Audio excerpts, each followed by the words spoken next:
Feminism has been heavily demonized. Many people cannot hear the term without thinking of stereotypes and mockery. The right-wing propaganda machine is very, very effective. We need feminism without the word feminism. And by feminism, I mean a serious attempt at eliminating gender inequalities, especially in their most unjust forms. But the word feminism has been demonized beyond repair. Feminist objectives need to fall under a new label. How about we call it rationality or morality? Because basically every feminist demand is downstream of morality or rationality. The most powerful ideologies drop their labels. Look at neoliberalism. They stopped calling themselves neoliberals, and now look how powerful they have become. If something doesn't have a name, the right will find it much harder to demonize. They have demonized feminism. Right-wingers instantly shut down when they hear the term, they stop being reasonable, and go into an antagonistic mental state. That is why you don't use the term, but argue for all the same things without it. And in our time, feminism is as needed as ever.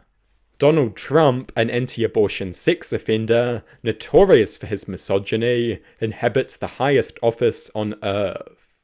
Legions of right-wing misogynists plague the internet.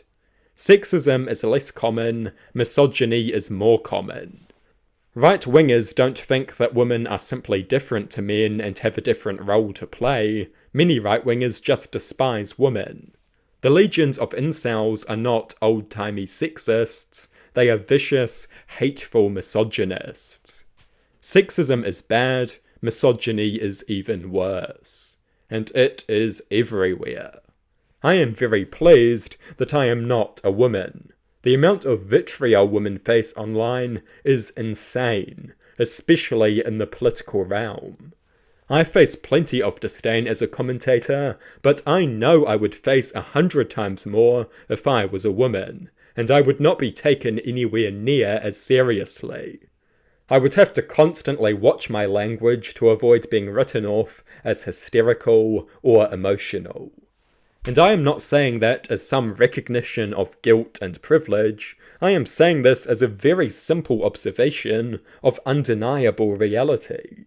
It is crucial that our unnamed modern feminism also incorporates male concerns. If you want to get men on board, you have to take their concerns seriously. You can't demonize them or overstate their privilege. We must acknowledge that gender hurts men too. The struggle against oppressive gender norms is as beneficial for men as it is for women. Emphasizing that is crucial.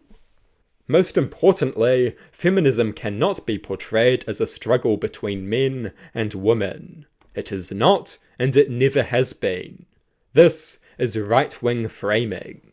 The right uses this framing because it places those with disproportionate power on their side of the issue. And many foolish feminists play into this anti-feminist framing. Feminism has always been a struggle between those who support feminism and those who oppose it. A struggle between good ideas and bad ideas. Not a struggle between identity groups. Every feminist achievement has had men and women fighting for it and fighting against it. Don't play into right-wing framing, don't portray feminism as some gendered struggle. These are my thoughts on the position of feminism in 2025. Tell me what you think in the comment section.